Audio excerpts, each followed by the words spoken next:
পাত বা গা গছ নতুবা আপুনি শিপাও যদি সেৱন কৰে খায় তেন্তে বহুতো বেমাৰৰ পৰা আপোনালোকে পৰিত্ৰাণ পাব পাৰিব। অতিকৈ মানে ইম্পৰ্টেণ্ট হয় গছজোপা। আপোনালোকৰ ঘৰত যিকোনো প্ৰকাৰে ক'ৰবাত যদি পায়ো সেই গছজোপা ৰুই ল'ব আৰু সেই বেমাৰকেইটা যিকেইটা বেমাৰৰ নাম ক'লোঁ গোটেইকেইটা বেমাৰ নিৰ্মূল হ'ব সেই গছজোপাৰ পৰাই। ডে বাই ডে আমাৰ বেমাৰৰ মানে তালিকাখন বাঢ়ি বাঢ়ি গৈ থাকে। নমস্কাৰ বন্ধুসকল, মই আজি আমাৰ ঘৰৰ বাৰীৰ পৰা ভিডিঅ'টো ষ্টাৰ্ট কৰিছোঁ আৰু এইজোপা হ'ল আমাৰ ঘৰৰ প্লাম এজোপা সৰু হৈ আছে আৰু মই এই ভিডিঅ'টোত একদম ইম্পৰ্টেণ্ট টপিক এটা লৈ আহিছোঁ। আপোনালোকে যিমান পাৰে ভিডিঅ'টো শ্বেয়াৰ কৰিব। আৰু আমাৰ প্ৰত্যেকৰে এটা কমন বেমাৰ হ'ব ধৰিছে যে আমাৰ উচ্চ ৰক্তচাপ মানে হাই প্ৰেছাৰ, বাত বিষ নতুবা আমাৰ ডায়েবেটিছ এনেকুৱা ধৰণৰ এই বেমাৰকেইটা একদম কমন বেমাৰ হ'বলৈ ধৰিছে। প্ৰত্যেকৰে যেন আছেই এনেকুৱা ধৰণৰ হৈ গ'ল। আৰু গতিকে আমি প্ৰত্যেকে কি কৰোঁ, এল'পেথিক ব্যৱহাৰ কৰোঁ, এল'পেথিক মেডিচিন ব্যৱহাৰ কৰোঁ। তাৰ ফলত আমাৰ আৰু কিছুমান বেমাৰে লগ ল'বলৈ ধৰে। গতিকে আমাৰ কি হয়, ডে বাই ডে আমাৰ বেমাৰৰ মানে তালিকাখন বাঢ়ি বাঢ়ি গৈ থাকে। গতিকে আমি কিছুমান আমাৰ প্ৰকৃতিয়ে দি থোৱা কিছুমান আমি ঔষধ ব্যৱহাৰ কৰি যদি আমি সেই বেমাৰবোৰ নিৰ্মূল কৰিব পাৰোঁ তেতিয়াহ'লে ভাবকচোন কিমান আমাৰ কাৰণে মানে ভাল কথা। শৰীৰটো ঠিকে থাকিলে আৰু বেমাৰটো ভাল হৈ গ'ল। গতিকে মই এজোপা গছ আপোনালোকক আজি দেখাব বিচাৰিম।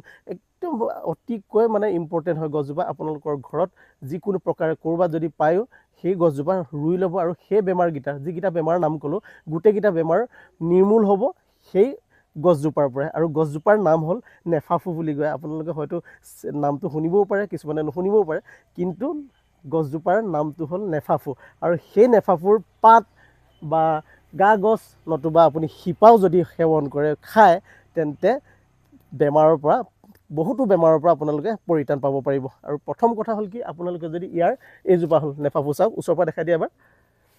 এইজোপা হ'ল নেফাফু গছ আৰু ইয়াৰ যদি আগটো মানে কোমলীয়া পাতখিনি যদি আপোনালোকে ভাজি খায় তেন্তে আপোনাৰ হাই প্ৰেছাৰ এইবিলাক ধৰণৰ বেমাৰ মানে আঁতৰি যাব আপোনাৰ পৰা।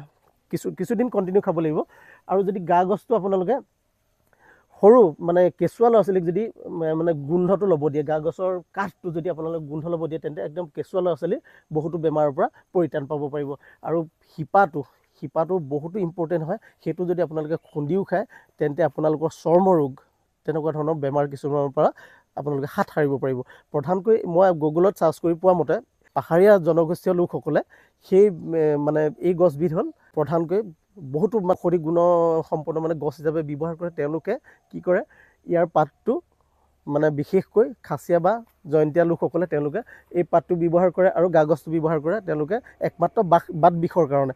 আৰু ছেকেণ্ডলি হ'ল মণিপুৰী লোকসকলে এইজোপাৰ পাত আৰু শিপা ব্যৱহাৰ কৰে তেওঁলোকৰ চৰ্মৰোগ বা যদি কোষ্ঠকাঠিন্য আছে তেনেকুৱা ধৰণৰ যদি বেমাৰ থাকে তেন্তে এই গছজোপা একদম প্ৰধানকৈ মূলতঃ ব্যৱহাৰ কৰে আৰু তাৰ পৰা পৰিত্ৰাণো পায়। গতিকে ভাবক তেতিয়া কিমান এজোপা মানে উপকাৰী গছ। গতিকে আমি প্ৰত্যেকেই এই গছজোপা আমাৰ ঘৰত ৰখাটো খুবেই প্ৰয়োজনীয়। নামটো হ'ল নেফাফু, মনত ৰাখিব। আৰু ভিডিঅ'টো মই সেইকাৰণে প্ৰস্তুত কৰিছিলোঁ যাতে আমি এল'পেথিক দৰৱটো যাতে নাখায় আমি প্ৰাকৃতিকভাৱে যিবিলাক ঔষধ থাকে সেইবিলাক যাতে আমি সেৱন কৰোঁ বা খাওঁ।